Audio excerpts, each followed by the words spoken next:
નમસ્કાર વિદ્યાર્થી મિત્રો, લિબર્ટી પરિવાર વતી હું આ સૌનું હાર્દિક સ્વાગત કરું છું.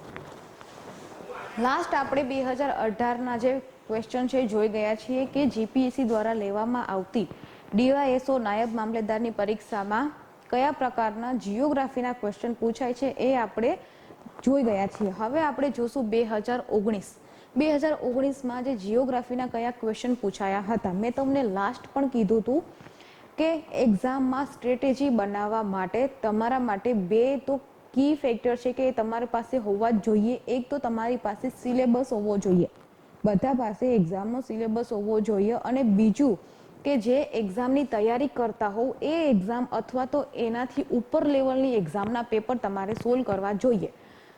એટલીસ્ટ ચલો ટાઈમ ના હોય તો તમે જે એક્ઝામની પ્રિપેરેશન કરો છો એ તો તમારે પેપર સોલ્વ કરવા જ જોઈએ, અને ટાઈમ વધે તો એની આગળ એટલે કે ઉપર એક્ઝામ જે હોય હાયર એક્ઝામ એના પણ પેપર સોલ્વ કરવા જોઈએ.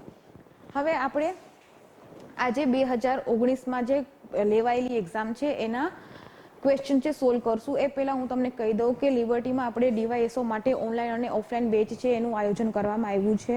તો તમે ઓનલાઈન અથવા તો ઓફલાઈન તમે જોડાઈ શકો છો. જો તમે અહીં નજીકમાં હોવ અથવા તો જ્યાં લિબર્ટીના સેન્ટર છે એ વિસ્તારમાંથી આવતા હોવ તો તમે ઓફલાઈન માટે જોઈન થઈ શકો છો, અથવા તો તમે વર્કિંગ કરતા હોવ અથવા તો કોઈ ઘરે હોય, હાઉસવાઈફ હોય કે જે લોકો સાથે સાથે પ્રિપેરેશન કરતા હોય તો એના માટે ઓનલાઈન કોર્સ છે એ બેસ્ટ છે કે તમે તમારી અનુકૂળતા મુજબ લેક્ચર છે બધા જોઈ શકો છો.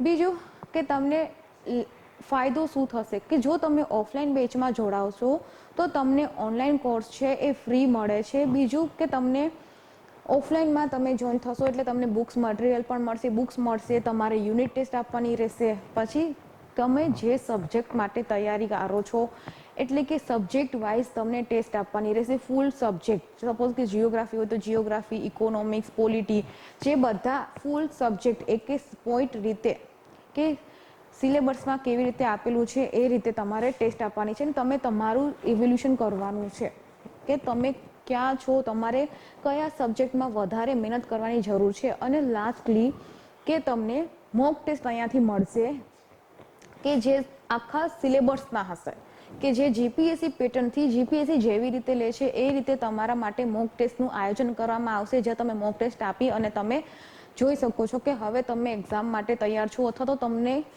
કંઈ પણ કચાશ રહી ગઈ છે તો ક્યાં કરવું. અને આ તમારી કચાશ દૂર કરવા માટે અહીંયાથી તમને એક્સપર્ટ ફેકલ્ટી દ્વારા તમને ગાઈડલાઇન્સ આપવામાં આવશે, ગાઈડન્સ તમને આપશે.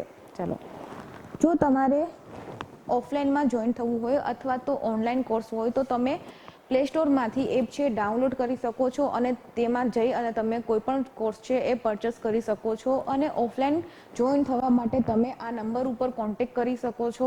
કંઈ પણ ક્વેશ્ચન હોય તો તમે ફોન કરી અને પૂછી શકો છો. ચાલો, હવે આપણે જોઈએ કે જીપીએસસી દ્વારા 2019માં જે આયોજિત એક્ઝામ હતી ડીવાયએસઓની, એમાં જીઓગ્રાફીમાં કયા પ્રકારના ક્વેશ્ચન હતા, એટલે તમારા માટે કયા ટોપિક છે ઇમ્પોર્ટન્ટ બને છે. થોડાક વર્ષોના પેપર સોલ્વ કરો એટલે તમને આઈડિયા આવી જશે કે કયા ટોપિકમાં કેટલું વાંચવું એ ઇમ્પોર્ટન્ટ છે. બરાબર, કેટલું વાંચવું તો તમે ઘણું બધું વાંચી નાખો પણ એ જરૂરી નથી, એના માટે તમારે ક્વેશ્ચન પેપર જોવા પડે. ચાલો, હવે ક્વેશ્ચન આપણે જોઈએ કે ભારતમાં નીચેના પૈકી કયું મુખ્ય નદી તટ ક્ષેત્ર એટલે કે રિવર બેસિન પાણીના સૌથી વધુ સરેરાશ વાર્ષિક સ્ત્રાવ કરે છે, એવરેજ એન્યુઅલ ડિસ્ચાર્જ છે સૌથી વધારે કોણ કરે છે. હવે તમને ખબર હશે કે બ્રહ્મપુત્રા પાણીના જથ્થામાં વિશાળ છે. તો હવે આમાં ઓપ્શન બ્રહ્મપુત્રા, કાવેરી, ગોદાવરી અને કૃષ્ણા. જુઓ, બીજું કે તમને એ પણ ખબર ના હોય તો તમે બીજું વાંચેલું હોય તો તમે કનેક્ટ આની સાથે કરી શકો છો. બ્રહ્મપુત્રા છે હિમાલયમાંથી આવતી નદી છે, અને હિમાલયમાંથી આવતી નદીઓમાં છે પાણીનો જથ્થો વધારે રહે છે એઝ કમ્પેર ટુ જે સાઉથ ઇન્ડિયનમાં જે નદીઓ છે. આ ત્રણે ત્રણ નદી છે કાવેરી, ગોદાવરી, કૃષ્ણા, એ નદી દક્ષિણ ભારતની છે. તો આમાં જવાબ આવશે બ્રહ્મપુત્રા. બરાબર, બ્રહ્મપુત્રા છે એ જે સ્ત્રાવ કરે છે એ એવરેજ એન્યુઅલ ડિસ્ચાર્જ છે એ સૌથી વધારે બ્રહ્મપુત્રા કરે છે. બીજું કે વસ્તી ગણતરીના ડેટા તમારા માટે ઇમ્પોર્ટન્ટ છે જ. મેં તમને લાસ્ટ જે 2018ના સોલ્વ કર્યા એમાં પણ કીધું છે કે આ ડેટા તમારે જોઈ લેવાના છે અને યાદ રહે એના માટે કોશિશ કરવાની, ગોખવાનું નથી, બરાબર. થોડુંક સમજવાનું, ડેટાનું વિશ્લેષણ કરવાનું છે, એનાલિસિસ કરવાનું છે. ક્વેશ્ચન તમને એનાલિસિસ વાળા પૂછાશે, બરાબર. અમુક ક્વેશ્ચન હોય જે બેઠા હોય. ચાલો આ ક્વેશ્ચન ડાયરેક્ટ છે. 2011ની વસ્તી ગણતરી અનુસાર ભારતના ખાલી જગ્યા ધાર્મિક જૂથે સૌથી ઊંચું જાતિ પ્રમાણ નોંધાવ્યું છે. ઇસ્લામ, શીખ, ખ્રિસ્તી કે બૌદ્ધ? તો આમાં આવશે જવાબ ઓપ્શન સી, ખ્રિસ્તી. ચાલો, વસ્તીની કૃષિ ઘનતા નીચેના પૈકી કયા વચ્ચેનો ગુણોત્તર છે? એટલે કે કૃષિની ઘનતા છે નીચેનામાંથી કયા બેનો ગુણોત્તર છે? તો કુલ વસ્તી અને કુલ વાવેતર કરેલી જમીન, બી કૃષિ વસ્તી અને અનાજ હેઠળની જમીન, સી કૃષિ વસ્તી અને કુલ વાવેતર કરેલી જમીન, કે ઓપ્શન ડી કૃષિ વસ્તી અને કુલ ભૌગોલિક વિસ્તાર? આમાં આવશે ઓપ્શન સી, કૃષિ વસ્તી અને કુલ વાવેતર કરેલી જમીનનો ગુણોત્તર છે કૃષિની ઘનતા માટે વપરાય છે. કૃષિની ઘનતા છે એ આ બંનેનો ગુણોત્તર છે. ચાલો, AMW ઉષ્ણકટિબંધીય ચોમાસું ખાલી જગ્યામાં જોવા મળે છે. એટલે કે AMW જે આ ચોમાસું છે, ઉષ્ણકટિબંધીય ચોમાસું છે, એ કયા ક્ષેત્રમાં જોવા મળે છે? તો ઓપ્શન એ કોકણ, ગોવા, કર્ણાટક અને કેરળનો દરિયા કિનારો. ઓપ્શન બી કર્ણાટક, મહારાષ્ટ્ર, તેલંગાણા એનો ઉચ્ચ પ્રદેશ, બરાબર. તમિલનાડુ, આંધ્રપ્રદેશના દરિયા કિનારા, મધ્યપ્રદેશ, છત્તીસગઢ અને ઓરિસ્સા, બરાબર. હવે આ AMW એ પેલા છે શું, બરાબર. તો AMW છે એમાં ઘણા બધા છે. આબોહવા માટે ક્લાસિફિકેશન આપેલા છે કોપને. કોપન ક્લાસિફિકેશન છે, બરાબર. આબોહવા માટેનું જે કોપનનું વર્ગીકરણ છે એમાંથી આ ક્વેશ્ચન પૂછાયેલો છે. તો એમાંથી AMW કયા ક્ષેત્ર માટે આપેલું છે એ પૂછાયેલું છે. તો AMW છે એ કેરળ બાજુ છે, સાઉથમાં, દક્ષિણમાં જ્યાં સહ્યાદ્રી છે, કર્ણાટક છે, થોડુંક ગોવા છે, બરાબર, અને કર્ણાટક છે, એ બધામાં છે. તો આમાંથી તમે જુઓ તો ક્યાં આવશે? કોકણ. કોકણનો જે તટ છે, મહારાષ્ટ્ર, ગોવા, કોકણનો તટ છે, બરાબર. કોકણ તટ છે, પછી માલાબાર તટ છે, કન્નડ તટ છે. બીજું કર્ણાટક, આ ગોવા અને કર્ણાટક. તો કર્ણાટક અહીંયા આપેલું છે, અહીંયા તમને કન્નડ તટ આપેલું હોય તો એ પણ જ થશે, કારણ કે કન્નડનો જે તટીય વિસ્તાર છે વધારે પડતો કર્ણાટકમાં પડે છે. અને બીજું કેરળનો દરિયા કિનારો. કેરળનો દરિયા કિનારો આપ્યું છે, બીજી એક્ઝામ લેવાય અથવા તો ટ્વિસ્ટ કરીને પાછું પૂછવું હોય તો તમને માલાબાર તટ આપી દે, તો માલાબાર તટ પણ સાચું રહેશે, કેમ કે માલાબાર તટ ક્યાં છે? કેરળમાં જ છે. તો આમાં આવશે ઓપ્શન એ, બરાબર. અહીંયા જે એ તમને ખબર જ છે કે નિત્યલીલા જંગલો જોવા મળે છે, અને આ જ સેમ આબોહવા ક્યાં જોવા મળશે? ત્રિપુરા અને મિઝોરમમાં જોવા મળશે. ચાલો, હવે આલ્બેડો ઓફ ધી અર્થ શું દર્શાવે છે? એટલે કે આલ્બેડો એટલે શું? મૃદાવરણ અને વાતાવરણથી પરાવર્તિત થતા કિરણોત્સર્ગીની કુલ માત્રા, બરાબર. એટલે કે પૃથ્વી ઉપર જે સનલાઇટ આવે છે, સૂર્યપ્રકાશ આવે છે, સૂર્યપ્રકાશમાંથી પૃથ્વી છે કેટલું એબ્ઝોર્બ કરે છે અને કેટલું પાછું આપી દે છે, એટલે કે પરાવર્તન કરી દે છે. એને આપણે શું કહીએ છીએ? આલ્બેડો કહીએ છીએ. તો આલ્બેડોમાં કયા આવરણનું છે સમાવેશ થશે? તો આમાં તમને લિથોસ્ફિયર અને એટમોસ્ફિયર આપેલું છે, એટલે કે મૃદાવરણ અને વાતાવરણ. જો તમે ધ્યાનથી સાંભળેલું હોય તો મેં તમને કીધું કે પૃથ્વી ઉપર, તો પૃથ્વી ઉપર તો જલાવરણ છે, વાતાવરણ છે અને મૃદાવરણ છે, બરાબર. તો એવું તો ના થાય કે મૃદાવરણ અને વાતાવરણ છે એ કરે પણ જલાવરણ કિરણોત્સર્ગી ના કરે. પાણી પણ અમુક ઉર્જા લેશે અને પાછી જવા દેશે ને. તો મૃદાવરણ, જલાવરણ અને વાતાવરણથી પરાવર્તિત થતા કિરણોત્સર્ગીની કુલ માત્રા. નેક્સ્ટ, હિમાચ્છાદિત ક્ષેત્રો અને વાદળોથી પરાવર્તિત થતા કિરણોત્સર્ગની કુલ માત્રા. ઓપ્શન ડી, પૃથ્વીના વાતાવરણથી પરાવર્તિત થતા કિરણોત્સર્ગની કુલ માત્રા. ચલો, તો આમાં આવશે ઓપ્શન ડી, કારણ કે મૃદાવરણ, જલાવરણ અને વાતાવરણ ત્રણે ત્રણમાંથી પરાવર્તિત થતા કિરણોત્સર્ગની કુલ માત્રા. ઓપ્શન આમાં આવશે બી. આ જે છે આપણો આબોહવા વાળા ટોપિકમાંથી ક્વેશ્ચન પૂછાયેલો છે. ચલો, ઉષ્ણકટિબંધીય ચક્રવાત અને સમશીતોષ્ણ ચક્રવાત વચ્ચેના તફાવત બાબતે નીચેનામાંથી કયા વિધાનો સાચા છે? ખાસ યાદ રાખવાનું છે કે સાચું પૂછ્યું છે, ખોટું પૂછ્યું છે. પેપરમાં પણ તમે આવી રીતે સર્કલ, અંડરલાઈન કરી શકો છો કે તમને ઓપ્શન ટીક કરતા પહેલા એક કીવર્ડ દેખાય કે એક્ઝેક્ટ પૂછ્યું શું છે, બરાબર. ચલો, સમશીતોષ્ણ ચક્રવાત એ માત્ર, જો બીજું તમને કહું કે આવું ક્યાંક આવે ને માત્ર એકમાત્ર, બરાબર, તો એ તમારે જોવાનું તમામ એ બધા જે એક્સ્ટ્રીમ કન્ડિશન બહુ ના હોય, રેર કેસમાં હોય તો માત્ર પૂછેલું હોય તો એકવાર ત્યાં ઊભું રહેવાનું. ઓનલી ઇંગ્લિશમાં આપણે કહીએ, બરાબર, ઓલ એટલે તમામ, કે તમામ આવું છે તો એ તો ના હોય ને. આપણે એવું કહી દઈએ છીએ કે તમામ મનુષ્યો છે સ્વભાવના સારા હોય છે, સ્વભાવ બહુ સરસ હોય છે, તો તમામનો સ્વભાવ શાંત ને સુગમ વાળો ના હોય, ઘણા બધા તીવ્ર પણ હોય ને, ગરમ દિમાગ વાળા પણ હોય ને. એટલા માટે કરીને કે માત્ર આવે કે તમામ આવે, આ તમને ખાલી એક પોઈન્ટ આપું છું કે તમે એક્ઝામમાં આ એલિમિનેશન મેથડ યુઝ કરી શકો છો. કારણ કે ક્લાસ 1, 2 અને 3 જે જીપીએસસી લે છે એ બધામાં તમારે એલિમિનેશન મેથડ તમે યુઝ કરી શકો એમ છો, બરાબર. એલિમિનેશન મેથડ જો યુઝ કરો તો તમારી ક્યારેય છે એ 100% તમારો કોઈ જ ઓપ્શન છે તમારો ક્વેશ્ચન ખોટો પડવાનો ચાન્સીસ ના રહે. એટલીસ્ટ 99% તો તમે જવાબ સાચો જ ટીક કરશો. પણ એના માટે જે તમે એલિમિનેટ કરો છો એના ઉપર તમે 100% શ્યોર હોવા જો, બરાબર. ચાલો, સમશીતોષ્ણ ચક્રવાત એ માત્ર સમુદ્ર ઉપર વિકસે છે, જ્યારે ઉષ્ણકટિબંધીય ચક્રવાત એ સમુદ્ર અને જમીન બંને ઉપર વિકસે છે. ઓપ્શન બી, સોરી, બીજા જે ઓપ્શન બી છે, ઉષ્ણકટિબંધીય ચક્રવાત ઉનાળા દરમિયાન વિકસે છે. સમશીતોષ્ણ ચક્રવાત સામાન્ય રીતે શિયાળા દરમિયાન વિકસે છે. અને લાસ્ટ જે સ્ટેટમેન્ટ આપેલું છે, ઉષ્ણકટિબંધીય ચક્રવાતની ગતિ પૂર્વથી પશ્ચિમ તરફની હોય છે. ચલો, આમાં મેં તમને કીધું માત્ર વાળું હોય, ક્યાંક ને ક્યાંક પ્રોબ્લેમ હોય, એટલે ઓપ્શન એ જ ખોટો છે. જે સ્ટેટમેન્ટ આપેલું છે એ જ ખોટું છે. જરૂરી નથી કે જમીન ઉપર જ થાય, બરાબર. દક્ષિણ ગોળાર્ધમાં શું કહેવાય, પાણી વધારે છે તો પાણી ઉપર થઈ શકે છે. તો આ જે છે એ ખોટું છે. હવે જુઓ એલિમિનેશન મેથડ કેવી રીતે યુઝ કરવી. તો આ ઓપ્શન એ છે એ નીકળી ગયું. જ્યાં એક આપેલું છે સ્ટેટમેન્ટ, આ સ્ટેટમેન્ટ આપેલું છે, બરાબર. ઉપરમાંથી કોઈની આદ નથી. હવે ઉષ્ણકટિબંધીય ચક્રવાત ઉનાળામાં થાય, સાચી વાત છે. ઉષ્ણકટિબંધીય ક્ષેત્ર આપણે જે ભારતમાં આવે છે ઉનાળામાં આવે છે. તમને ખબર હોય તો ઉનાળો કાં તો પૂરો થવાનો હોય ત્યારે આવે છે ચક્રવાત. તો આ સાચું છે. ભારતમાં જે ચક્રવાત આવે છે ઉષ્ણકટિબંધીય ચક્રવાત છે, સમશીતોષ્ણકટિબંધીય ચક્રવાત નથી. બીજું કે સમશીતોષ્ણ ચક્રવાત સામાન્ય રીતે શિયાળામાં થાય છે, સાચું છે ઓપ્શન. એટલે આ તો અમિત ઓપ્શન નીકળી ગયો, બરાબર. તો હવે વધ્યું કયું? વધ્યું ઓપ્શન સી, એટલે કે 2, 3 અને 4 સ્ટેટમેન્ટ છે સાચા છે. હવે ઉષ્ણકટિબંધીય ચક્રવાતની ગતિ છે પૂર્વથી પશ્ચિમ હોય છે, તો એ સ્ટેટમેન્ટ સાચું છે.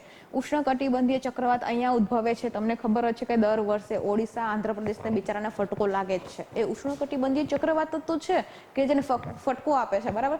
તો હવે અહીંયાથી જે પવનો વાતા હોય એ પૂર્વીય પવનો. હવે આ જે પવનો છે શું કરશે? ચક્રવાત અહીંયા આવશે, એટલે કે પૂર્વથી અહીંયા આવશે, બરાબર. આંધ્રપ્રદેશ અને તમિલનાડુની ઓડિશા અને એને અસર કરે છે. તો એ પશ્ચિમ બાજુ આવ્યા ને, તો ઓપ્શન આ પણ સાચો છે કે પૂર્વથી પશ્ચિમ તરફ આવે છે.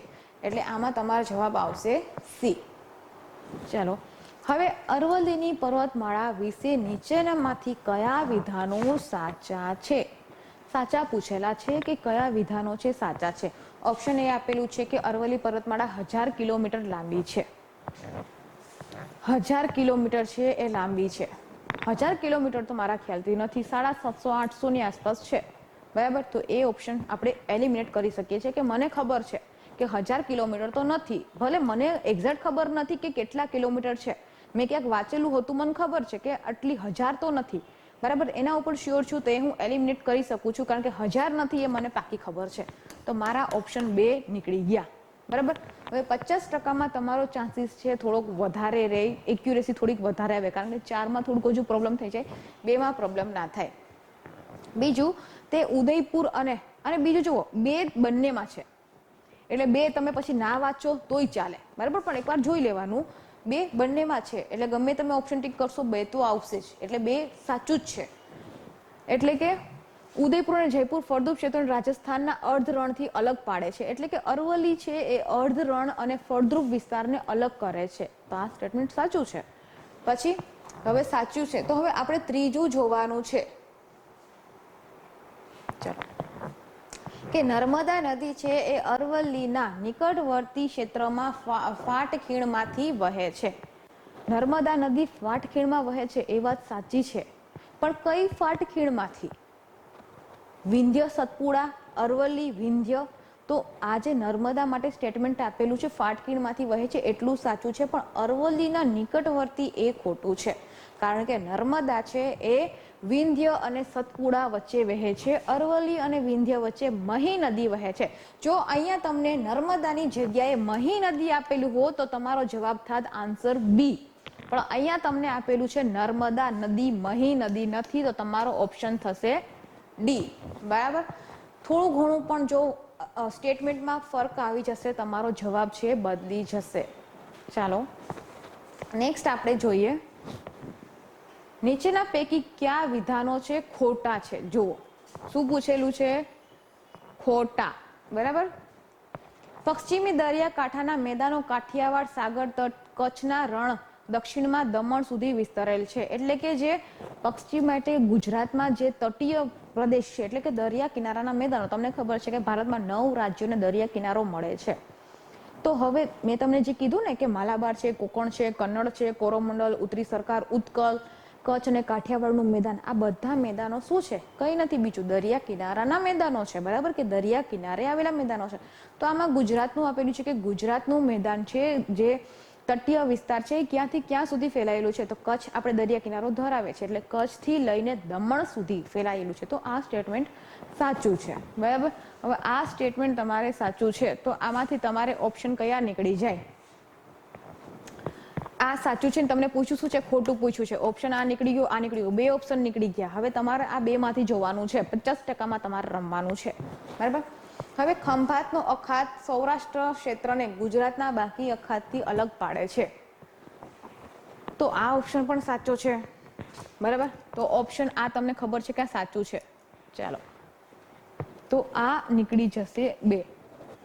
બરાબર, 2 નીકળી જશે તો પછી છેલ્લે કયું વધ્યું, આ. પછી 3 વાંચવાની જરૂર નથી, 3 પછી એ સાચું જોઈએ. બરાબર, એટલે ખોટું કયું આવ્યું તમારું, 4 ખોટું આવ્યું. તો હવે આપણે જોઈએ પશ્ચિમ ઘાટ છે ક્યાંથી શરૂ થાય છે, તો તાપી નદીની નીચેથી. બરાબર છે ને, કારણ કે તાપી નદી છે એ ક્યાં વહે છે, સતપુડા અને સહ્યાદ્રી વચ્ચે. એટલે કે સતપુડા આવશે, પછી તાપી નદી આવશે અને પછી ચાલુ થશે પશ્ચિમ ઘાટ. તો એ ઓપ્શન છે સાચો છે, એ સ્ટેટમેન્ટ સાચું છે. તો એના આધારે આપણે આ કાઢી નાખ્યું. તો વધ્યું કયું, આ એક વધ્યું છે.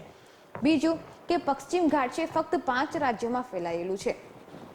પશ્ચિમ ઘાટ ફક્ત 5 રાજ્યમાં ફેલાયેલું છે નહીં. પૂર્વ ઘાટ છે 5 રાજ્યમાં છે, પશ્ચિમ ઘાટ છે એ 6 રાજ્યમાં ફેલાયેલું છે. આ ક્વેશ્ચન તો યુપીએસસીએ ઘણીવાર પૂછેલો છે. બરાબર, પશ્ચિમ ઘાટ છે ગુજરાતથી ચાલુ થશે અને તમિલનાડુ સુધી જશે. ગુજરાત, મહારાષ્ટ્ર, ગોવા, કર્ણાટક, કેરળ અને તમિલનાડુ આટલામાં છે એ પશ્ચિમ ઘાટ છે ફેલાયેલું છે. ચાલો પછી, ગુજરાતમાં જંગલોની બાબતમાં નીચેના પૈકી કયા વિધાનો સાચા છે. આમાં તમને પૂછ્યું છે સાચા કયા છે. બરાબર, જુઓ આ ક્વેશ્ચન એ ટાઈપનો છે કે એમાં તમારે ડેટાની ગોખણપટ્ટી કરેલી હોય ને તો તમને આવડે, અને જો બીજું આવડતું હોય ને તો જ આવા ક્વેશ્ચન એટેમ્પ કરવાના. બાકી ઈ ઓપ્શન આવે છે પ્રેમથી ઈ આપણે પૂરી દેવાનો.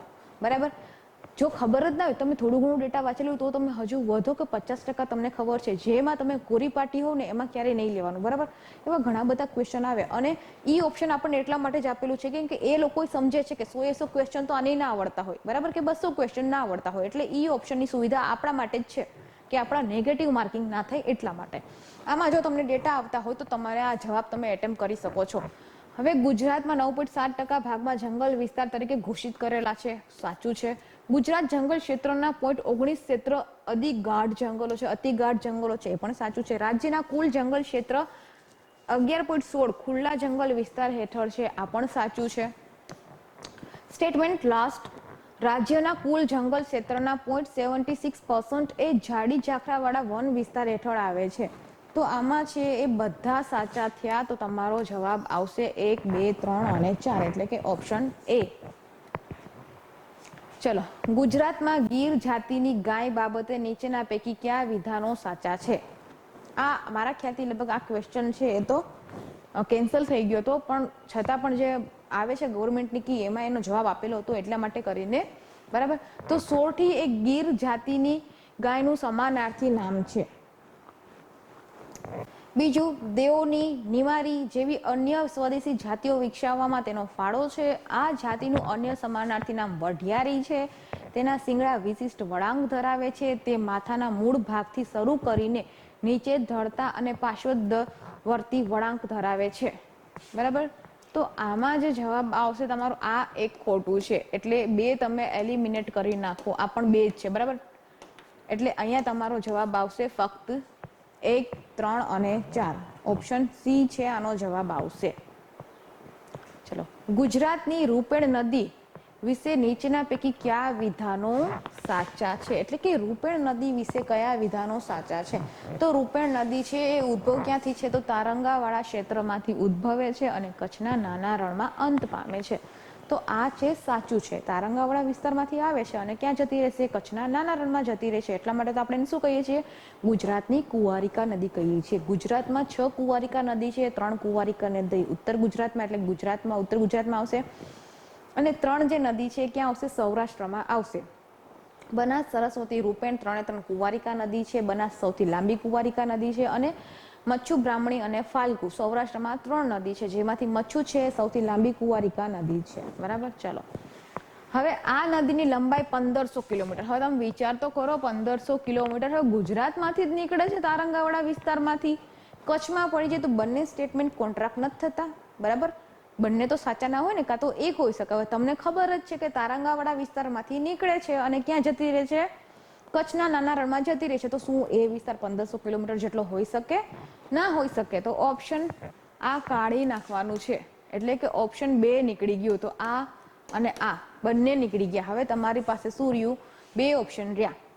હવે મેં તમને કીધું હતું કે જ્યાં માત્ર આવે ત્યાં તમારે એકવાર પોઝ લઈને વિચાર કરવાનો. બરાબર. તો આમાં શું કીધું છે કે આ નદીની એકમાત્ર સહાયક નદી. એકમાત્ર આપણે કેમ કહી શકીએ? આપણને કદાચ ખબર પણ ના હોય કે બીજી નદીઓ એને મળતી હોય. બરાબર. ચોમાસામાં કોઈ નદી મળતી હોય કે જે ચોમાસા પછી સુકાઈ જતી હોય, તો બીજી ઘણી બધી નદીઓ મળતી હોય. તો પુષ્પાવતી એકમાત્ર નદી નથી. તો આનો જવાબ કયો આવશે? માત્ર 1, ફક્ત એ આવશે. જો, અને જો તમને આમાં ખાલી એમ કીધું હોત ને કે તેની સહાયક નદી પુષ્પાવતી છે, તેની એકમાત્ર કાઢી નાખ્યું હોત, એકમાત્ર કાઢી નાખ્યું હોત અને ખાલી કીધું હોત કે આ નદીની સહાયક નદી પુષ્પાવતી છે, તો તમારો જવાબ છે બદલી જાત. તમારો જવાબ શું થઈ જાત? તો તમારો જવાબ થઈ જાત 1 અને 3. સોરી, હા, આ રહ્યું બી. બી ઓપ્શન છે 1 અને 3. જો એકમાત્ર કાઢી નાખવાથી જવાબ છે બદલી જાય છે. બરાબર. એટલે નાના નાના આવા કી છે મગજમાં યાદ રાખવાના વર્ડ, જેનાથી તમારો આખો જવાબ બદલતો હોય. ઘણીવાર આપણે ઉતાવળમાં હોય ને ત્યારે આપણને આવું દેખાય નહીં. આવું તો બધું આપણે આમ ઉલાડીઓ કરતા જતા હોઈએ. ખોટું છે, સાચું છે, અડધું વાંચીએ બસ ફટાફટ સુપરમેન બનીને આપી દઈએ જવાબ. એવી રીતે નહીં કરવાનું. બરાબર. તમને આવડે છે, તમે તૈયારી કરો છો, બધું તમને આવડે છે. બસ એક્ઝામમાં તમારે પ્રેશર અને તમારા જે કીવર્ડ છે એના ઉપર તમારે ધ્યાન રાખવાની જરૂર છે. સાથે ટાઈમ મેનેજમેન્ટ પણ જરૂરી છે. ચાલો, ગુજરાતમાં ભૌગોલિક લક્ષણ એટલે કે જીઓગ્રાફિકલ ઇન્ડિકેશન બાબતે નીચેના પૈકી કયા વિધાનો સાચા છે? હવે કે આપણને જે જીઆઈ ટેગ આપવામાં આવે છે, આ જીઆઈ ટેગમાં કયા વિધાનો છે સાચા છે? તો ગુજરાતના ખંભાતમાં અકીક, કચ્છનું ભરતકામ અને પાટણના પટોળાને જીઆઈ ટેગ મળેલું છે. એટલે આ કહે છે કે ગુજરાતમાં આટલી વસ્તુ છે, અકીક છે, પાટણના પટોળા છે અને કચ્છનું જે વર્ક છે એને જીઆઈ ટેગ મળેલો છે. તો એ ઓપ્શન સાચો છે કે હા, આ બધાને જીઆઈ ટેગ છે મળેલું છે. બીજું કે અકીક છે, તમને ખબર છે કે કહી દઈએ છે આપણે કે અકીક છે રંગબેરંગી પથ્થર છે. તો પછી રંગબેરંગી આવી ગયું તો પછી લાલ હોય, પીળું હોય, કેસરી હોય, ગુલાબી હોય, ગમે કલર હોય, ફરક ના પડે ને, કારણ કે રંગબેરંગી જ છે તો ગમે તે કલર હોઈ શકે. તો આ પણ શું છે? ઓપ્શન સાચો છે. જવાબ સાચો છે. કારણ કે બુકમાં તમને એવું નહીં આપેલું હોય કે ગુલાબી છે, પીળો છે, જાંબલી છે. બરાબર. એવું લખેલું હશે કે અકીક છે રંગબેરંગી પથ્થર છે. તો રંગબેરંગીનો મતલબ એવો થયો કે તેમાં ઘણા બધા કલરના પથ્થરો મળી આવે છે. નેક્સ્ટ, ખંભાત અકીક છે ક્યાંથી મળે છે? તો રાજપીપળાની ટેકરી. બરાબર. રાજપીપળાની ટેકરી છે સતપુડા પર્વતમાળા છે એનો ભાગ છે. સતપુડા પર્વતમાળાનો ભાગ છે ભરૂચ જિલ્લામાં આવેલ છે અને ભરૂચ નર્મદા સુધી વિસ્તરેલ છે. તો જેમાં નર્મદામાંથી આપણને આ જે છે મળે છે. આ ખંભાતના અકીક રાજપીપળાની ટેકરીમાંથી એકત્રિત કરવામાં આવશે. એટલે કે અકીક છે ત્યાંથી મળે છે. ઝઘડિયા જે છે તાલુકો, એમાં સૌથી વધારેનો જથ્થો રહેલો છે. બરાબર. તો ઓપ્શન એ પણ સ્ટેટમેન્ટ એ પણ સાચું છે. બીજું કે આમાંથી જે માળા બને છે એ 4000 વર્ષથી ચાલી આવે છે. એટલે કે આજે આપણે અકીકનો ઉપયોગ કરીએ છીએ આજકાલથી નથી, 4000 વર્ષથી આપણે વાપરીએ છીએ. તો આ પણ સાચું છે. એટલે કે તમારા બધા ઓપ્શન સાચા થઈ ગયા. તો તમારો જવાબ શું થયો? 1, 2, 3 અને 4. ઓપ્શન ડી છે તમારો જવાબ થઈ ગયો. ચાલો, ગુજરાત રેલવે લાઇન બાબતે નીચેના પૈકી કયા વિધાનો સાચા છે? રેલવે મંત્રાલયે ગુજરાતમાં 5 નેરોગેજ રેલવે લાઇનને જાળવી રાખવાનું નક્કી કર્યું છે. ચલો હશે, આગળ જોઈએ. 5 રેલવે લાઇન મૂળ જૂનાગઢના રજવાડી રાજ્યની માલિકીની હતી. 5 રેલવે લાઇન એ પણ જૂનાગઢના કોઈના રાજા હશે એની માલિકીની હશે, લાગે એવું? આમાં થોડો કંઈક ડાઉટ છે. બરાબર. બીજું, ડભોઈ મિયાગામ લાઇન કે જે 33 કિલોમીટરની લંબાઈ ધરાવે છે તે રાષ્ટ્રની સૌપ્રથમ નેરોગેજ લાઇન હતી. પછી રેલવે મંત્રાલયે આ પ્રથમ નેરોગેજ લાઇનને બ્રોડ ગેજ લાઇનમાં પરિવર્તન કરવાનું છે. તમને ખબર છે કે broad gauge, metre gauge, narrow gauge આ 3 પ્રકારની છે લાઇન આવે છે. તો આ જે લાઇન કઈ છે નેરો ગેજ છે એને બ્રોડ ગેજમાં પરિવર્તન કર્યું છે. હવે મેં તમને કીધું કે ઓપ્શન 2 માં કંઈક પ્રોબ્લેમ છે તો ઓપ્શન 2 નીકળી જશે, આ બંને નીકળી જશે. બરાબર. અહીંયા પ્રિન્ટિંગ મિસ્ટેક થઈ ગઈ છે. આમાં જે જવાબ આવશે એ ફક્ત 1, 3 અને 4 આવશે બી. એટલે કે જૂનાગઢના રજવાડી જે રાજ્યની માલિકી 5 લાઇન હતી. વિચાર કરો 5 લાઇન થઈ શકે આવું? ચાલો 14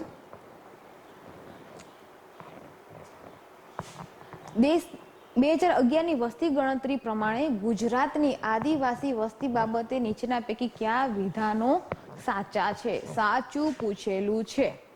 તો પહેલું સ્ટેટમેન્ટ જોઈએ. દેશની અનુસૂચિત જાતિ જનજાતિની વસ્તી છે 8.1% વસ્તી ક્યાં છે? ગુજરાતમાં વસે છે. પછી ઉત્તરમાં માઉન્ટ આબુ પાસેની રાજસ્થાન સરહદથી શરૂ કરીને દક્ષિણમાં મહારાષ્ટ્રના દહાણુ જિલ્લાની સરહદ સુધી પૂર્વ જિલ્લાઓમાં કેન્દ્રિત થયેલ છે. ત્રીજું સ્ટેટમેન્ટ, ગુજરાતમાં ભીલ સૌથી વધુ વસ્તી ધરાવતું આદિવાસી જૂથ છે. અને લાસ્ટ, ગુજરાતમાં સીધી છે એ વલ્નરેબલ ટ્રાઇબલ ગ્રુપમાં સમાવેશ થાય છે. એટલે કે સંવેદનશીલ આદિવાસી જૂથ છે. બરાબર. સીધી છે એ વલ્નરેબલ ટ્રાઇબ્સ ગ્રુપ નથી. બરાબર. જો આ સ્ટેટમેન્ટ તમને ખબર હોય, 100% શ્યોર હો તો 3 ઓપ્શન નીકળી ગયા. જવાબ આવ્યો એ. બરાબર. એલિમિનેશન મેથડ છે. જ્યારે સ્ટેટમેન્ટ વાંચો ને ત્યારે તમને ખબર હોય ને કે આ ખોટું છે કે આ સાચું છે તો પછી ઓપ્શન જોવાના કે ખોટું પૂછ્યું, સાચું પૂછ્યું, શું પૂછ્યું છે, પછી ફટાફટ એલિમિનેટ કરવાનું. પછી બીજા ઓપ્શન વાંચવાની જરૂર ના પડે. પછી જે ઓપ્શન હોય એ ઉપરથી એલિમિનેશન મેથડ બહુ વર્ક કરશે. ચાલો, પછી આવશે ભારતની ભૂગોળ બાબતે નીચેના પૈકી કયા વિધાનો સાચા છે? કયા વિધાનો સાચા છે એ પૂછેલું છે.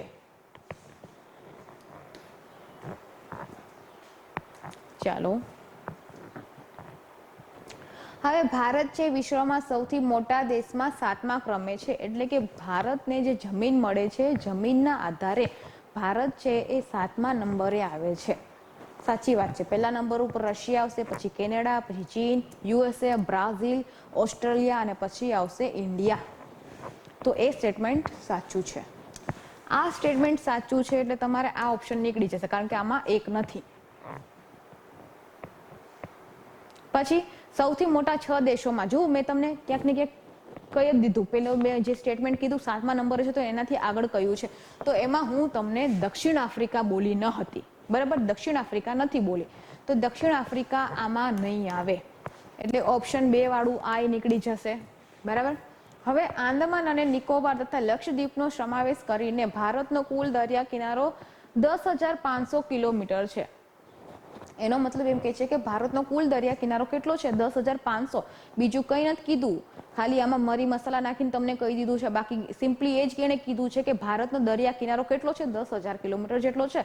તો હવે આપણને એટલી ખબર જ છે કે આપણે એમ કહીએ કે આવું ક્વેશ્ચન થોડું પૂછાય કે ભારતનો દરિયા કિનારો 7,500 કિલોમીટર છે તો પૂછાઈ ગયું.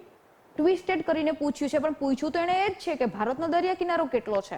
તો ભારતનો દરિયા કિનારો ગમે તે મિક્સ કરો એટલો છે જ નહીં, 7,500 કિલોમીટર જ છે. 6100 કિલોમીટર છે મુખ્ય ભૂમિ ભાગનો દરિયા કિનારો છે. 6100 કિલોમીટર મુખ્ય ભૂમિ ભાગ એટલે કે આમાં આંદામાન નિકોબાર નહીં આવે. બરાબર. હવે આમાંથી 28% આપણને કોને મળી જાય છે? ગુજરાતને મળે છે 1600 કિલોમીટર. એટલે કુલ દરિયા કિનારામાંથી ગુજરાતને નથી મળતો, મુખ્ય ભૂમિ ભાગમાંથી મળે છે, બરાબર.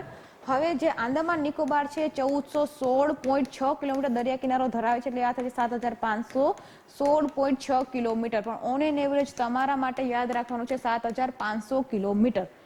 યુપીએસસી સીડીએસ એક્ઝામમાં પૂછાયેલો છે ક્વેશ્ચન આ, કે ભારતનો દરિયા કિનારો, બરાબર. આપણને ગુજરાત લેવલ ઉપર કે આપણે ક્લાસ 3 ક્લાસ 1 2 આપતા હોય તો આપણને પૂછાય 7500, બરાબર. પણ એમાં યુપીએસસી છે તો થોડુંક તો કંઈક સરસ કરશે ને હાઈ લેવલનું, એટલે એમાં જે પૂછેલો તો એમાં 7516.6 એક્ઝેક્ટ હતું, તમારે 7500, એટલે કે આમાંથી આ પણ ખોટું થઈ ગયું. તો આમાં જવાબ તમારો આ એક જ સાચો છે. આમાં 3 પ્રિન્ટિંગ મિસ્ટેક છે, ફક્ત એક જવાબ આવશે, એટલે કે જવાબ ડી, ઓપ્શન ડી આવશે. ક્વેશ્ચન 16 આવશે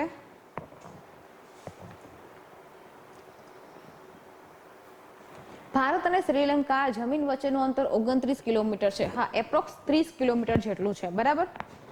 પછી ભારતના સત્તાવાર નકશા અનુસાર ડુરાન્ડ રેખા છે અફઘાનિસ્તાનના હેરાત પ્રાંતને અડે છે, બરાબર.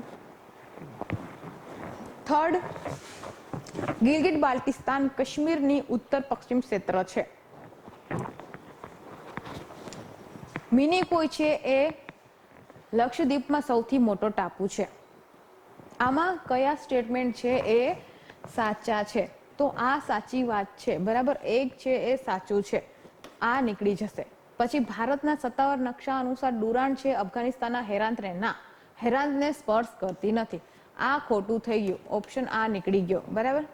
ગિલગિટ બાલ્ટિસ્તાન, હવે એક સાચું છે અને આ 2 નીકળી ગયું છે, તો હવે આમાં 4 નથી. ગિલગિટ બાલ્ટિસ્તાન કાશ્મીરના ઉત્તર પશ્ચિમ ક્ષેત્રમાં છે, વાત સાચી છે. મિનિકોય છે સૌથી મોટો ટાપુ છે, વાત સાચી છે. આમાં આવશે ઓપ્શન સી, સ્ટેટમેન્ટ 1, 3 એન્ડ 4, એ તમારો જવાબ રહેશે. હવે પશ્ચિમ તરફ જે વહન કરતી નદી છે એનો તમારે કિલોમીટર લંબાઈ, બરાબર. લંબાઈ એટલે કિલોમીટર. નોર્મલી આપણે કહેતા હોઈએ કે નહીં પૂછાય, ડાયરેક્ટ પૂછાતું નથી. તમને એવું નહીં કે નર્મદાની લંબાઈ કેટલી છે કે તાપીની કેટલી છે, બરાબર. પણ આવા ક્વેશ્ચન સોલ્વ કરવા માટે તમને ક્યાંક ને ક્યાંક ફેક્ટ ખબર હોવી જોઈએ, ડેટા ખબર હોવી જોઈએ. તો આ ડેટા ઉપરથી જ તમે અરેન્જ કરી શકશો, બરાબર. નર્મદા, તાપી, સાબરમતી, મહી. નર્મદા, તાપી, મહી, સાબરમતી. તાપી, નર્મદા, મહી, સાબરમતી. સાબરમતી, નર્મદા, તાપી, મહી, બરાબર. હવે એટલી તો આપણને ખબર જ છે કે પશ્ચિમ તરફ વહેતી સૌથી લાંબી અને સૌથી મોટી એકમાત્ર નદી કઈ છે? પહેલા નંબર ઉપર આવતી નદી નર્મદા છે, બરાબર. નર્મદા છે પશ્ચિમ તરફ વહેતી સૌથી લાંબી અને મોટી નદી છે, કારણ કે નર્મદા જેટલી લાંબી અને મોટી નદી કોઈ પશ્ચિમ તરફ વહેતી નથી. નદીઓ જોઈ લેજો, કોઈ નહીં વહેતી હોય, બરાબર. એટલે આ 2 ઓપ્શન તો એમને એમ નીકળી જાય, આટલું એક ખબર હોય ને તો નીકળી જાય. બીજા વધ્યા હવે 2, તો બંનેમાં તાપી છે, તો આ તો બંને સેમ જ છે. હવે સાબરમતી અને મહી, બરાબર. હવે આમાં કિલોમીટર ના ખબર હોય ને, ફેક્ટ થોડુંક આમ કોન્સેપ્ટ ખબર હોય ને તો આપણને થોડુંક ખબર પડે. કિલોમીટર રાખવાની જરૂર નથી કે મહી 583 છે, સાબરમતી 400 ની આસપાસ છે, 371, બરાબર. એવું કઈ યાદ રાખવાની જરૂર નથી. નર્મદા 13-12 છે કે તાપી 724 છે, બરાબર. નર્મદા અને તાપી ઓપ્શન 2 સેમ જ છે, બરાબર. આ ક્વેશ્ચન માટે સમજાવું છું, બીજા ક્વેશ્ચન ઉપર પાછું બીજું લાવવું પડે. હવે જો સાબરમતી છે ક્યાંથી આવે છે? સાબરમતી રાજસ્થાનમાંથી આવે છે, તો રાજસ્થાન ગુજરાતની ઉપર જ છે. બીજું, મહી નદી છે મધ્યપ્રદેશ માળવાના ઉચ્ચ પ્રદેશમાં આવેલા અંજેરા સરોવરમાંથી નીકળે છે. ત્યાંથી મહી નદી ક્યાં જશે? રાજસ્થાનમાં જશે. રાજસ્થાનથી પાછી યુટર્ન લેશે, તો કઈ લાંબી થઈ જાય? સાબરમતી થાય કે મહી થાય? તો સાબરમતી પહેલા મહી નદી આવે, ઓપ્શન થશે બી. આનો જવાબ થાય બી. અને તમને ખબર છે કે મહી નદી એકમાત્ર નદી છે જે કર્કવૃતને 2 વાર ઓળંગે છે. ચાલો, હવે નીચેના પૈકી કયું વિધાન ખોટું છે? બરાબર, ખોટું પૂછ્યું છે, સાચું પૂછ્યું નથી. દખણ લાવામાંથી કાળી માટી રચાય છે અને દખણના ઉચ્ચ પ્રદેશનો મોટો ભાગ આવરે છે, બરાબર. સાચી વાત છે, કાળી માટી રચાય છે. લાવા જે હોય એમાંથી પછી કઈ માટી બને છે? કાળી માટી બને છે, તો એ સાચું છે. આપણને ખોટું પૂછેલું છે, બરાબર. દક્ષિણના ઉચ્ચ પ્રદેશના પૂર્વ અને દક્ષિણના ઓછા વરસાદીવાળા વિસ્તારોમાં અગ્નિકૃત સ્ફટિકમય અગ્નિકૃત ખડકો લાલ માટી ધરાવે છે. આ સાચું છે, બરાબર. એટલે તમારા જવાબ પ્રમાણે આ ખોટું કહેવાય, બરાબર, કારણ કે તમને ખોટું પૂછેલું છે એટલે આ સાચું છે, બરાબર. તમારે ખોટું શોધવાનું છે. સ્ફટિકમય અને વિકૃત ખડકોમાં લોખંડના વિશાળ પ્રસારને લીધે કાળી માટીનો રંગ કાળો હોય છે. નેક્સ્ટ, કાપવાળી જમીનમાં રંગના પ્રકારો જમા થયેલ સામગ્રીની ઊંડાઈ અને રચનાને આધાર રાખે છે. સાચી વાત છે, જમીનની ઊંડાઈ છે એના ઉપર આધાર રાખે છે. તો આ જવાબ છે તમારો, આ જવાબ થશે. આ બધા છે સાચા છે, તમને ખોટું પૂછ્યું છે એટલે આ તમારો જવાબ થશે સી. આ પણ ખડકોમાંથી આવેલો ક્વેશ્ચન છે. લાસ્ટ પણ આપણે અગ્નિકૃત છે, ચૂનાવાળું દ્વારકાવાળું કહ્યું હતું કે દ્વારકાના અને કચ્છના જે વિસ્તાર છે એ કયા બનેલા છે, બરાબર.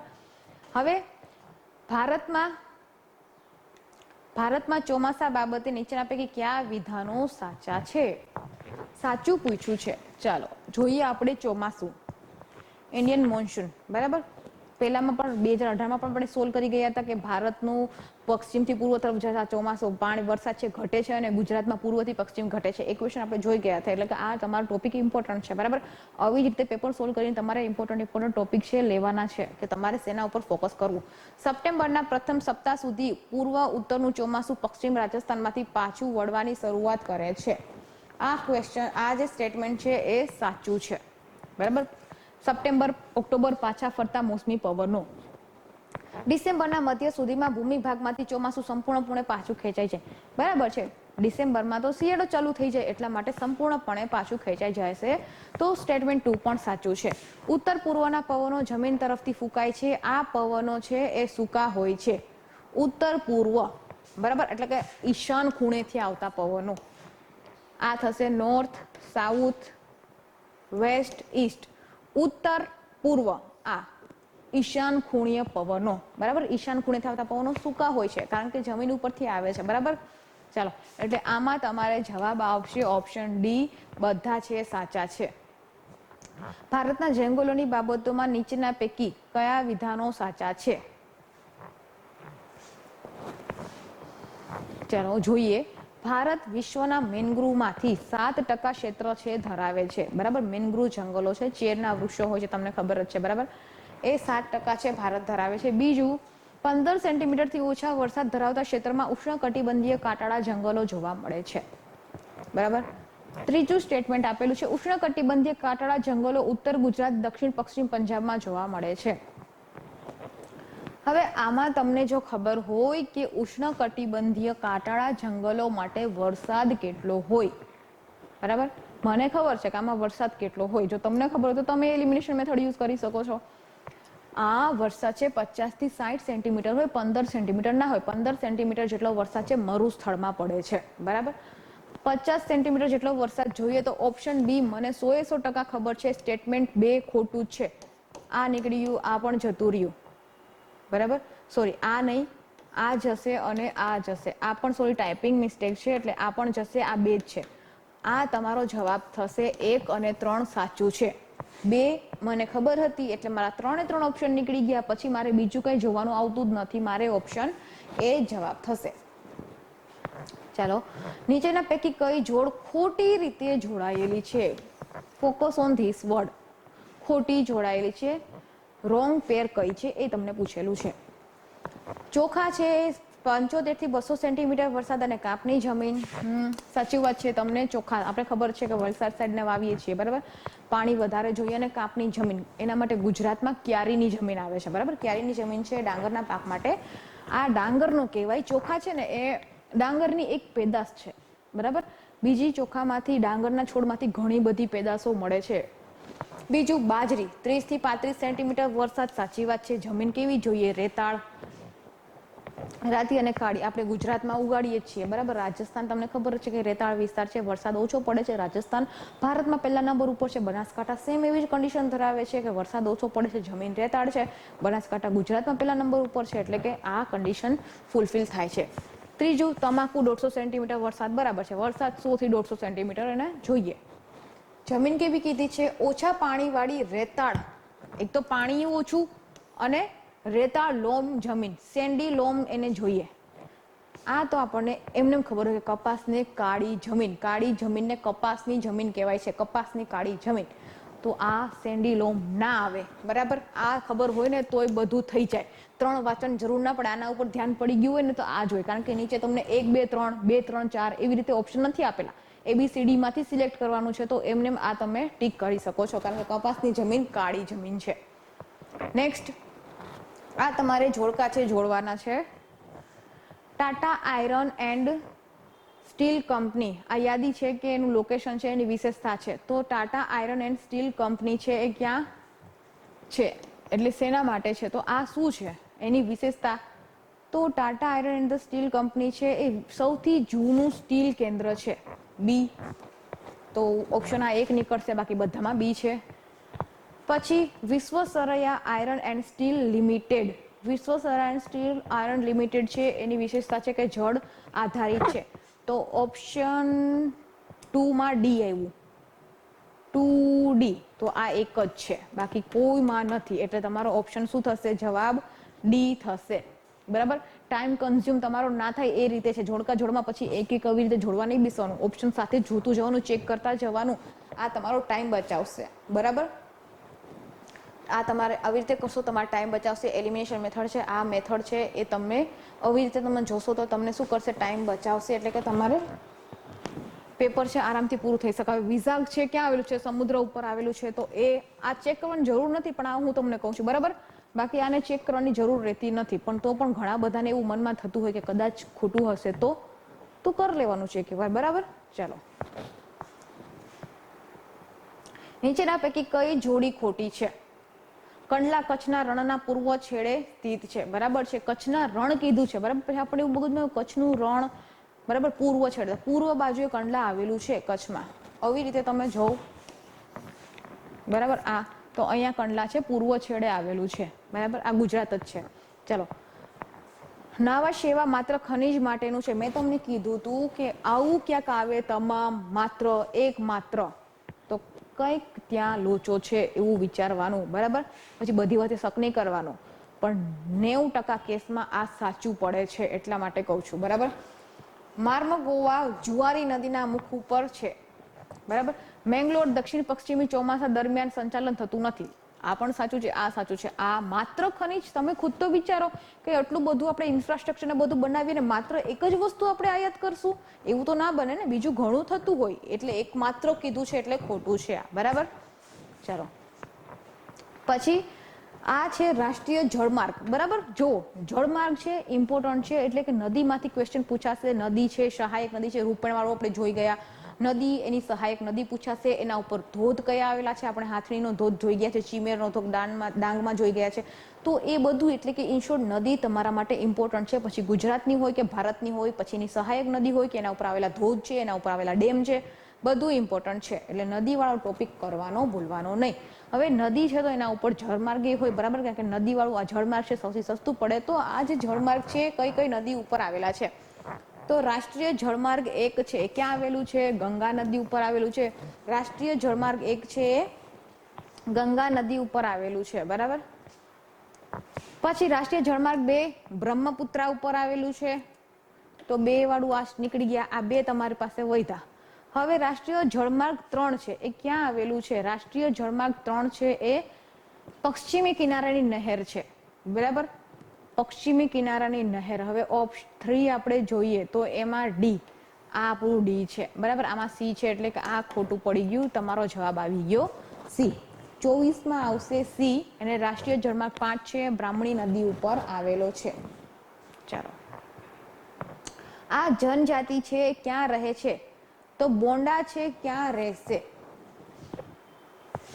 બોંડા છે એ ઓરિસ્સામાં રહેશે. શોમ્પેન નિકોબારી, એકમાં આવ્યું ડી, એકમાં આવ્યું ડી. આ તમે કરો ને તો તમારે પછી ઓપ્શન ખાલી ખબર પડે, આમ 50% ઘટી જાય કે આવું ના આવે. ક્યારેક આપણે ના આવડતું હોય ને, આ ક્વેશ્ચન બહુ સારા માર્ક અપાવે. ના આવડતું હોય ને તો તમે ચેક કરી શકો, આ 2 કાઢી નાખ્યા. હવે તમને કન્ફ્યુઝન કે આમાં આવતું છે તો નીકળી જાય ઓપ્શન, બરાબર. આ 2 વધશે. હવે ઈરુલા, ઈરુલા તમિલનાડુમાં આવશે, એટલે 3C, 3C આવશે, બરાબર. તો આમાં C નથી, 3C આવશે અને 4A આવશે, એટલે તમારો આમાં જવાબ થશે ઓપ્શન બી. 25મા ક્વેશ્ચનમાં તમારો ઓપ્શન બી થશે. બોન્ડા ઓરિસ્સા આવશે, શોમ્પેન નિકોબાર, ઇરુલા તમિલનાડુ અને કઠોડી છે ગુજરાતમાં આવશે.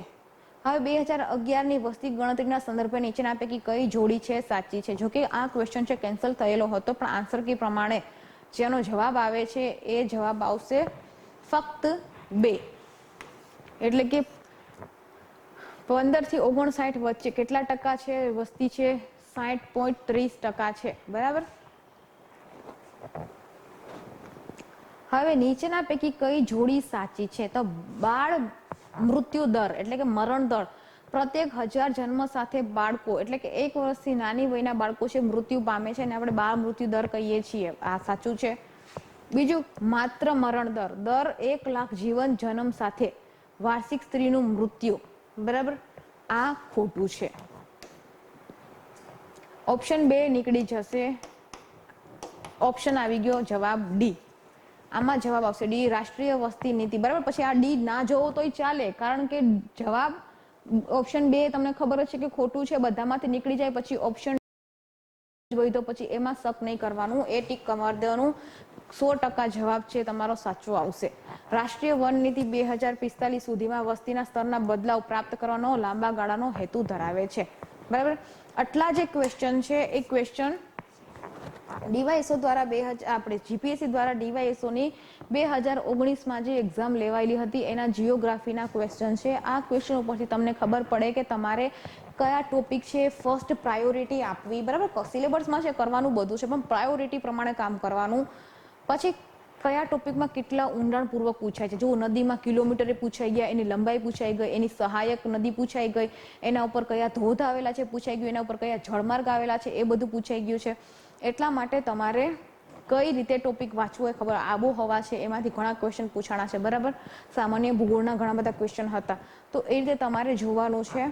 અને બીજું, જો તમારે કોઈ પણ હેલ્પ જોતી હોય કે તમારે કોઈ ગાઈડન્સ જોતું હોય તો અહીંયા અમે છીએ, બરાબર. તમે ડીવાયએસઓ માટેની જે બેચ છે એમાં જોઈન થઈ શકો છો, ઓફલાઈન જોઈન થઈ શકો છો, અને તમારી અનુકૂળતા મુજબ તો તમે ઓનલાઈન કરી શકો છો, બરાબર. ચલો, થેન્ક યુ.